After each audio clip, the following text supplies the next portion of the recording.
Hello friends and welcome. In today's program, we will talk on the topic fermentation, basic concepts, types and industrial importance. And the main objectives of today's program will be first, to give a brief introduction about fermentation, second, to give a brief introduction about benefits of fermentation, third, to give a brief introduction about types of fermentation, and the fourth, to give a brief introduction about various fermented products, and the last will be to give a general and thorough idea about industrial importance of fermentation. So, let's start with a brief introduction about fermentation. The term fermentation has come to have somewhat different meanings as its underlying cause has become better understood. The derivation of the word fermentation signifies a gentle bubbling condition. The term was first applied to production of wine more than 1000 years ago. The bubbling action was due to the conversion of sugars to carbon dioxide gas.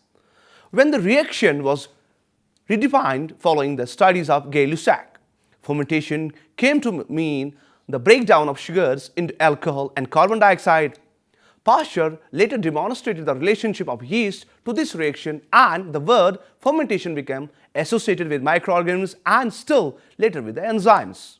Fermentation is a metabolic process that converts sugars to acids, gases or alcohol. It occurs not only in yeast and bacteria but even in oxygen-starved muscle cells, as in the case of lactic acid fermentation. Fermentation is also used more broadly to refer the bulk growth of microorganisms on a growth medium, often with the goal of producing a specific chemical product. French microbiologist Louis Pasteur is often remembered for his insights into fermentation and its microbial cause. The science of fermentation is known as zymology. Fermentation takes place in the lack of oxygen, that is, when the electron transport chain is unusable and becomes the cell's primary means of ATP, that is adenosine triphosphate, that is an energy production. In the presence of oxygen, an NADH and pyruvate are used to generate ATP in respiration. This is called oxidative phosphorylation, and it generates much more ATP than glycolysis alone. For that reason, cells generally benefit from avoiding fermentation when oxygen is available. Exceptions include obligate anaerobes which cannot tolerate oxygen. Fermentation has been used by humans for the production of foods and beverages since the Neolithic age. For example, fermentation is employed for preservation in a process that produces lactic acid as found in such superfoods as pickled cucumbers, kimchi and yogurt, as well as for producing alcoholic beverages such as wine and beer. Fermentation can even occur with the stomach of animals, such as humans. Autobrewery syndrome is a rare medicinal condition where the stomach contains beverage yeast that break down starch into ethanol, which enters the bloodstream. Industrial fermentation is the intentional use of fermentation by microorganisms such as bacteria and fungi to make products useful to humans. Fermented products have applications as food as well as in general industry. Some commodity chemicals such as acetic acid, citric acid and ethanol are made by fermentation. Friends, let's focus now on benefits of fermentation. Most controlled food fermentations yields such major end products as alcohols, organic acids, aldehydes and ketones, which are only slightly more oxidized than their parent substances and so still retain much of the energy potential of the starting material. And fermentation processes are attended by temperature increases. The energy dissipated as heat represents a fraction of the total energy potential of the original food material, no longer recoverable for nutritional purposes. Fermented foods can be more nutritious than their unfermented counterparts. This can come about in at least three different ways. Microorganisms not only are catabolic but breaking down more complex compounds, they also are anabolic and synthesize several complex vitamins and other growth factors. Thus, the industrial production of such materials as riboflavin, vitamin B12 and the precursors of vitamin C is largely by special fermentation processes. Friends, let's now focus on the types of fermentation. Some of the most important types of fermentation are as follows. Number 1 is solid state fermentation, second is submerged fermentation, third is anaerobic fermentation, fourth is aerobic fermentation, fifth is immobilized cell bioreactors, sixth is immobilized enzymes and bioreactors. And the number first is solid state fermentation. In such fermentations, microbial growth and product formation occurs at the surface of solid substrates. For example of such fermentations are mushroom cultivation, mold ripened cheese, starter cultures, etc. More recently, this approach has been used for the production of extracellular enzymes, certain valuable chemicals, fungal toxins, and fungal spores. Traditional substrates are several agricultural products, for example, rice, wheat, maize, soybean, etc. According to the physical state, solid state fermentation are divided into the two groups. Number 1 is low moisture solid fermented without or with occasional continuous agitation, and number 2 is suspended solids fermented in packed columns through which liquid is circulated. And now the second type is submerged fermentation, in which we have the batch culture. Batch culture is a closed culture system which contains a limited amount of nutrition medium.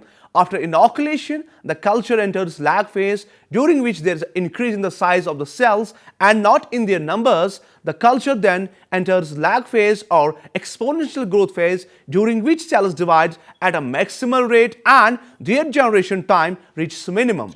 The increasing population of bacterial cells after some time enters into a stationary phase due to the depletion of the nutrients and the accumulation of inhibitory end products in the medium.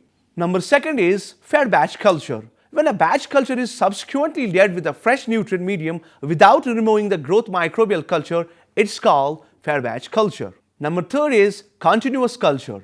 Contrary to the batch culture, where the exponential growth of microbial population is restricted only a few generations, it's often desirable to maintain prolonged exponential growth of microbial populations in the industrial processes. The third type is anaerobic fermentation. In anaerobic fermentation, a provision for aeration is usually not needed, but in some cases, aeration may be needed initially for inoculum build-up. In most cases, a mixer device is also unnecessary. But in some cases, initial mixing of the inoculum is necessary. Once the fermentation begins, the gas produced in the process generates sufficient mixing. And number 4 is aerobic fermentation.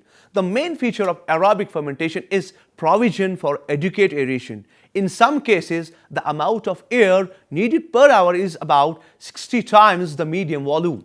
Therefore, bioreactors used for aerobic fermentation have a provision for adequate supply of sterile air, which is generally sparged into the medium. Aerobic fermenters may be either of number 1, stirrer tank type, in which mechanical motor driven stirrers are provided, or number 2 is of airlift type, in which no mechanical stirrers are used and the agitation is achieved by the air bubbles generated by the air supply. Number 5th type is immobilized cell bioreactors.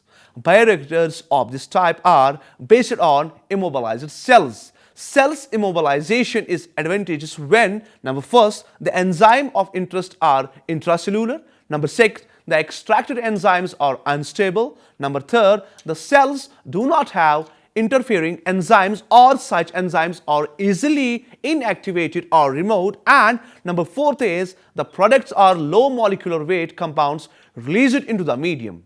Under these conditions, immobilized cells offer the following advantages over the enzyme immobilization. Number 1 is enzyme purification is not needed. Number 2, high activity of even unstable enzymes. Number 3 is high operational stability. Number 4 is low cost, and number 5 is possibility of application in multi-step enzyme reactions. These reactions may be of the following 3 types. Number 1 is continuous flow stirrer tank reactor. Number 2 is packed bed reactor, and number 3 is fluidized bed reactor. And we have a continuous fermentation. In continuous fermentation, an open system is set up. Sterile nutrient solution is added to the bioreactor continuously, an equivalent amount of converted nutrient solution when microorganisms is simultaneously removed from the system. Two basic types of continuous fermentation can be distinguished: homogeneously mixed bioreactor. This is run as either a chemostat or a thermostat. In the chemostat, in the steady state, the cell growth is controlled by adjusting the concentration of one substrate. Plug flow reactor. In this type of continuous fermentation, the culture solution flows through a tubular reactor without backmixing. Friends, let's now focus on various fermented products. And number first is alcoholic fermentation, in which we have industrial alcohol. Ethyl alcohol can be produced by fermentation of any carbohydrate containing a fermentable sugar or a polysaccharide that can be hydrolyzed to a fermentable sugar. The equation that describes the net result of alcoholic fermentation by yeast is C6H12O6, that gives twice C2H5OH plus 2 times carbon dioxide. It indicates that a sugar is the substrate and the process is anaerobic. Selected strains of Saccharomyces cerevisiae are commonly employed for fermentation. It's imperative that the strain must have high tolerance for alcohol, must grow vigorously and produce a large quantity of alcohol. Number second is alcoholic beverages. These products of alcoholic fermentations originated in the spontaneous fermentation process are of great antiquity. However, it is only in the recent years that modern methods of industrial microbiology have been applied to their manufacture. In principle, the production of alcoholic beverages is similar to the production of industrial ethyl alcohol. The type of beverage produced is determined by the nature of the plant material employed for fermentation. In all these processes, the method of preparing the fermentation medium is a factor of prime importance. And we have the beer. Beer is made by the yeast fermentation of grains to ethanol and carbon dioxide. There are 5 major steps in the manufacture of beer or ale from the grain. These are malting, mashing, fermenting, maturing and finishing. Beer fermentation takes place at 6 to 12 degrees Celsius, whereas ale fermentation is complete in 5 to 7 days at 14 to 23 degrees Celsius. The alcoholic content of beer is between 3 to 6%, that of ale is somewhat higher than. The fermented wort is refrigerated at 0 degrees Celsius for 2 weeks to several months to remove the harsh flavor and other undesirable characteristics. Number second we have, that's wine. Wine is the product made by the normal alcoholic fermentation of the juice of sound, ripe grapes and the usual cellular treatments. Beverage produced by the alcoholic fermentation of the other fruits and certain vegetables products are also called wines. For example, we have peach wine, orange wine, cherry wine. Winemaking is a much simpler process. It can be made by the direct fermentation of sugars, that is actually the glucose and fructose, instead of starch, which requires hydrolysis to yield sugars. Many fruits have the wine yeast Saccharomyces cerevisiae or Ellipsodolis on them.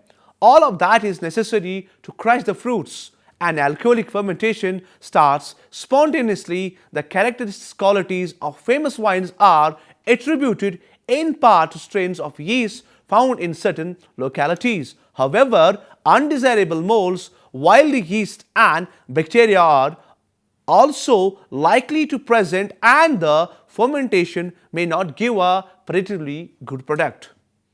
Many winemakers now destroy natural yeast by adding sulfur dioxide to the raw juice. Wines are endless in their varieties and differ in so many attributes that it is difficult to classify them. According to the color, the two most basic types are red and white wine. Now we have the distilled liqueurs. Yeast action is limited by the amount of alcohol present, and at about the level of 18% by volume, its action ceases. To produce the so-called hard liquor for higher levels of alcohol, distillation is required. Distilled alcoholic beverages may be divided into three major classes depending on the nature of the solution distilled. Number first is the products starting from starchy substances and needing enzymes. Number second is the products starting directly from a sugar substrate, and the third is the type of liquor produced by the adding flavor substances to quite pure ethanol, which has been obtained by distillation and rectification. Malt whiskey is prepared by fermentation and subsequent distillation of malted barley. Grain whiskey is prepared in a similar manner from a mixture of malted and unmalted barley with unmalted maize. Malt and grain whiskey are matured and finally blended to form Scotch whiskey. Now we have the cheese. The origin of cheese making is lost in unrecorded history. There is evidence to suggest that cheese was made as far back as 7000 BC. There are numerous references to cheese making in the Bible, while the writings of Homer and Aristotle indicates that cheese was made from the milk of cows, goats, maize and asses. Around 300 AD, trade in cheese between countries, especially on sea routes, became so great that the Roman Emperor Diocletian had to fix maximum prices for the cheese. Cheese is made in almost every country of the world, and there exists more than 2000 varieties. Despite the large number of varieties, cheese may be classified into different groups, that is, ripened, unripened cheese, cheese with low or high fat content, and cheese with soft or hard consistency. Cheese is an excellent source of protein, fat and minerals such as calcium, iron, phosphorus, vitamins and essential amino acids, and therefore is an important food in the diet of both young and old people. And we have now the single cell proteins. Single cell proteins is the dried cells of selected microorganisms such as algae, yeast, bacteria, molds and higher fungi that can be used as rich protein sources to humans and animals. There are various angles at which the sources of the SCP can be looked at. Some use similar methods such as suggesting whether the source is bacteria or fungi or yeast, etc., while others select on the basis of photosynthetic ability of producing organisms. Photosynthetic microorganisms which could be exploited commercially as a source of SCP include algae such as spirulina, corallina, etc., and the bacteria and those belonging to such as Rhodococcus, Bacillus, Azotobacter, etc. And the applications of this SCP are: number first is SCP forms one of the richest sources of protein or amino acids that have been used as a part of feeds to livestock, chickens, egg-laying hens and pigs. The SCP provide the essential amino acids at various concentrations depending on the source, which is expressed as biological value as R, BV and protein efficiency ratio, that is PER. Number second is human feeding studies have been conducted with algae, yeast and molds. However, the palatability has remained as question. Also, digestibility and amino acid content have remained points of controversy. Since SCPs are significant source of proteins for man, it is advised to avoid an intake exceeding 2 grams per day, which would otherwise lead to stone formation in kidney and gut. Now we have the industrial importance, in which we have the first production of antibiotics. The production of antibiotics has been widespread since the pioneering efforts of Fleury and Chain in 1938. The importance of antibiotics to medicine has led to much research into their discovery and production. Identifying useful antibiotics, despite the wide variety of known antibiotics, less than 1% of antimicrobial agents have medicinal or commercial value. For example, whereas penicillin has a high therapeutic index as it does not generally affect human cells, this is not so for many antibiotics. Other antibiotics simply lack advantage over those already in use or have no other practical applications. Useful antibiotics are often discovered using a screening process. To conduct such a screening, isolates of many different microorganisms are cultured and then tested for production of diffusible products that inhibited the growth of test organisms. Most antibiotics identified in such a screen are already known and must therefore be disregarded. The remainder must be tested for the selective toxicities and the therapeutic activities, and the best candidates can be examined and possibly modified. Number second we have, that is enzyme production. The production of enzyme is central to the modern biotechnology industry. The traditional industrial enzymes continue to have expanding markets, and the recognition of potential to use biocatalysts in the various industrial sectors for the new application generates demand for enzymes with novel activities and or improved stability. The history of modern enzyme production really begins in 1874 when the Danish chemist Christian Hassan first produced rennet by extracting it from dried calves' stomachs with a saline solution. Apparently, this was the first enzyme preparation of relatively high purity used for industrial purposes. During the early past of the last century, in the Far East, an age-old tradition involving the use of mold fungi called koji in the production of certain foodstuffs and flavor additives based on soya protein and fermented beverages formed the basis on which the Japanese scientist Takami developed a fermentation process for the industrial production of fungal amylase. And now we have the enzyme source. The primary consideration in the production of any enzyme related to the choice of source. In most cases, the desired activity can be obtained from several sources. Traditionally, however, the choice of source has been more restricted for some enzymes. For example, the enzyme rennet was until recently obtained from the stomach of suckling cows. The corresponding microbial enzyme led to an off flavor in the cheese produced. Today, recombinant DNA technology used to produce the calf enzyme in microorganisms. Microorganisms represents an attractive source of enzymes as they can be cultured in large quantities in a relatively short period by establishing methods of fermentation. However, the levels of production of a particular enzyme varies in different microorganisms, and moreover, the enzymes often differ in composition and the properties. And we have now the amino acids. Amino acids such as lysine and glutamic acid are used in the food industry as nutritional supplements in the bread production and as a flavor enhancing compound such as monosodium glutamate. Amino acid production is typically carried out by means of regulating mutants which have a reduced ability to limit synthesis of an end product. Now we have the organic acids. Organic acid production by microorganisms is an important industrial microbiology and illustrates the effects of trace metal levels and the balances on organic acid synthesis and excretion. Citric, acetic, lactic, fumaric and gluconic acids are major products. Until microbial processes were developed, the major source of citric acid was citrus fruit from Italy. Today, most citric acid is produced by microorganisms. 70% is used in the food and beverage industry, 20% in pharmaceuticals, and the balance in other industrial applications.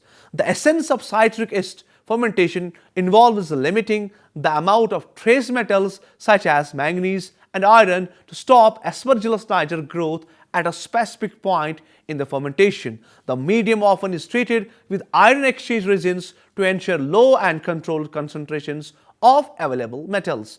And now we have the biopolymers. Biopolymers are microbially produced polymers used to modify the flow characteristics of liquids and to serve as gelling agents. These are employed in many areas of pharmaceutical and food industries. The advantage of using microbial biopolymers is that production is independent of climate, political events that can limit raw material supplies and the depletion of natural resources. Production facilities also can be located near source of inexpensive substrates, for example near agriculture areas. Biopolymers include number first is dextrans, which are used as blood expanders and absorbents. Number second is Erwinia polysaccharides that are impaints, and third is polyesters derived from pseudomonas, which are a feedstock for specialty plastics. Enzymes commercially available now are at an economical comparably to the chemical process. Hence, any substantial reductions in the cost of production of enzymes will be positive stimulus for the commercialization of enzymatic depletion. Proteases are one of the most important groups of industrial enzymes and accounts for nearly 60% of the total enzyme sale. The major use of free protease occurs in the dry cleaning, detergents, meat processing, cheese making and silver recovery from photographic films. That's all we have in today's program. Hope you understand and goodbye.